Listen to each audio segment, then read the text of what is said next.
The government shutdown is officially over, and while it might be a while before flights are back to normal, things seem to be getting back on track. Just one cancellation at the Portland Jetport and 2 arrivals and departures canceled in Bangor. So relief in the form of at least paychecks will be coming soon to federal airport workers, but the disruption is not over yet.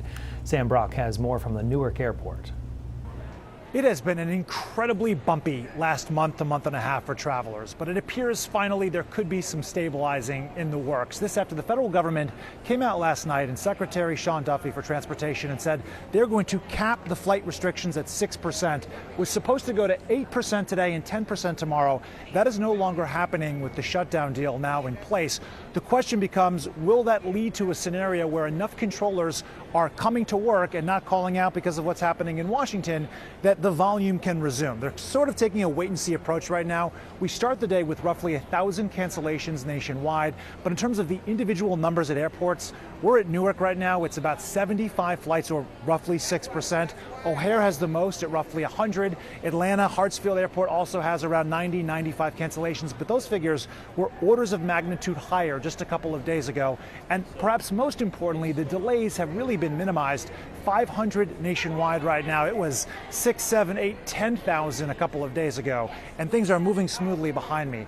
It is worth noting the staffing triggers were really what was at the heart of all of this. A lot of controllers that weren't getting paid for weeks, really, a month and a half, calling out sick, and it led to volume having to be reduced at airports nationwide. Secretary Duffy says it peaked at 81 last Saturday, then it was down to 11 on Tuesday, 4 on Wednesday. As of this moment, there are not any staffing triggers nationwide. If that trend line continues, you can likely expect to see things resume to normal in the coming days.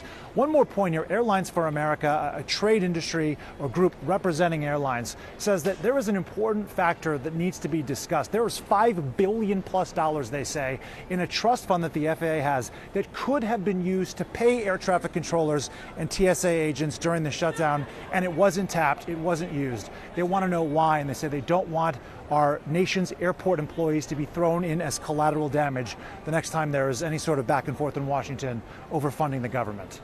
At Newark Airport, Sam Brock, NBC News. The Portland Jetport, by the way, has nonstop service to 15 markets that are included in the now 6% reduction in flight traffic. 414 flights were scheduled at the Jetport just in the last 6 days. There were 122 delays affecting nearly 30% of flights and 36 cancellations, nearly 9% in that same time period.